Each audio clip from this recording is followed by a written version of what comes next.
गांव के किनारे एक छोटा सा घर था जिसमें साबर हुसैन अपनी बीवी और बेटी फरश के साथ रहता था। घर अमीर नहीं था मगर मोहब्बत और सुकून से भरा हुआ था। साबिर अपनी बेटी से बेहद प्यार करता था। वो अक्सर फरश के सर पर हाथ रखकर कहता, बेटी तू मेरा सहारा है। और बेटियां गमखार होती हैं, फरज हंस कर कहती। अबू आप ही तो कहते हैं कि मेरा दिल बहुत नर्म है। एक दिन वक्त ने पलटा खाया। साबिर की तबीयत अचानक बिगड़ने लगी। कमाई भी कम हो गई और घर के खर्चे बढ़ने लगे। मां परेशान रहती और साबिर अपने दुख छिपाता। लेकिन एक शख्स सब समझ रही थी, फराह। इसने बगैर किसी को बताए मोहल्ले में छोटे बच्चों को पढ़ाना शुरू कर दिया। रोज शाम के वक्त वो दोपटा संभाले कापियों का बेग उठाए निकल जाती। थोड़ी सी आमदनी आती मगर घर के बहुत से छोटे बड़े काम उसी से चलने लगे।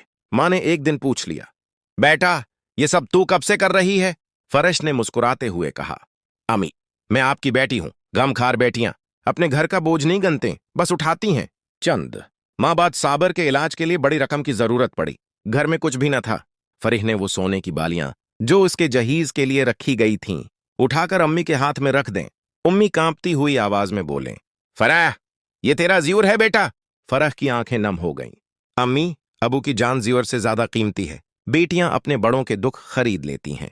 इलाज हुआ, साबर ठीक होने लगा। एक दिन उसने फरह को पास बैठाया और आहिस्ता से कहा, बेटी मैं हमेशा कहता था कि बेटियां गमखार होती हैं, लेकिन तूने साबित कर दिया कि गम उठाना सिर्फ लफ्ज नहीं, किरदार है।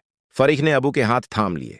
अबू बेटियां अपने वालिदीन का बोझ नहीं, इनका हौसला होती हैं।